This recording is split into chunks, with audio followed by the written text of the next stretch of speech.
যে দেশে ১৭ বছর পড়ালেখা করার পর পড়ালেখার পাঠ চুকিয়ে চাকরির আবেদন করতে গিয়ে বেকার যুবককে শুনতে হয় অভিজ্ঞতা ছাড়া চাকরি দেওয়া হয় না, তখন প্রশ্ন জাগে ১৭ বছর পড়ালেখা না করে কোনো ওয়ার্কশপে কাজ শিখলেই তো হতো।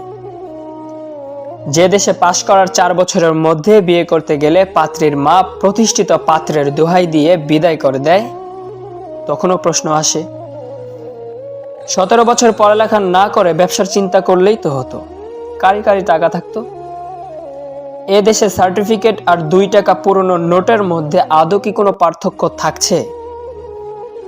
১৭ বছর পড়ালেখা করার পর ১২,০০০ টাকার বেতনে সকাল ৯টা থেকে রাত ৯টা পর্যন্ত ডিউটি করার অফার আসে। তাহলে নামের আগে গ্র্যাজুয়েট, ইঞ্জিনিয়ার এসবের কি দরকার? সিএনজি চালিয়েও তো ১৫,০০০-এর চেয়ে বেশি ইনকাম করা যায়।